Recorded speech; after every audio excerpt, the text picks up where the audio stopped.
Hello friends, എല്ലാവർക്കും super കൺമണി സീരിയലിലെ latest promo വിശേഷങ്ങളിലേക്ക് സ്വാഗതം. അങ്ങനെ കൺമണിക്കും കൃഷ്ണനും എതിരായിട്ട് മാനസയും ജയമോഹനും ശരിക്കും കളി തുടങ്ങുകയാണ്.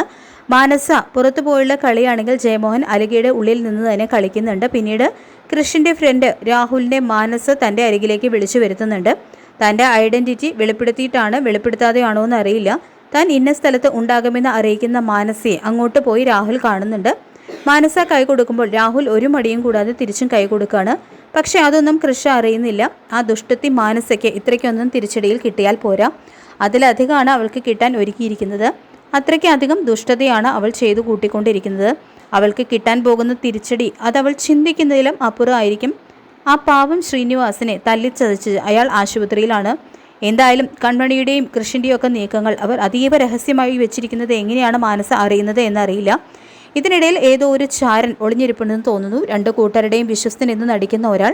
ആ വിവരം അറിഞ്ഞ് ആകെ ഷോക്കഡായ കൺമണി പോകാൻ വേണ്ടി പുറപ്പെടുമ്പോൾ ജയമോഹൻ സമ്മതിക്കുന്നില്ല. കൺമണി പോകാൻ പാടില്ലെന്ന് അയാൾ തീർത്ത് പറയണേ. എന്നാലും അവൾ ഹോസ്പിറ്റലിൽ എത്തുന്നുണ്ട്. കൃഷ്ണൻ കൂടെയുണ്ട്. കൃഷ്ണാണെങ്കിൽ ജോത്സ്യൻ പറഞ്ഞ പരിഹാരം ചെയ്യാനൊക്കെ തടസ്സമായിട്ട് നിൽക്കുമ്പോൾ സുജാതയ്ക്ക് ആകെ കലിയിളകാണ്. ഇതിനൊക്കെ ശിക്ഷ എന്താ കിട്ടുക എന്നറിയാമെന്നൊക്കെ സുജാത ചോദിക്കുന്നു. ജോത്സ്യനത് പറഞ്ഞപ്പോൾ മുതൽ എൻ്റെ മനസ്സിൽ വല്ലാത്ത ആധിയാണെന്നൊക്കെ തൻ്റെ വ്യാകുലത സുജാത സാഗറിനോട് പങ്കുവയ്ക്കുകയും ചെയ്യുന്നു.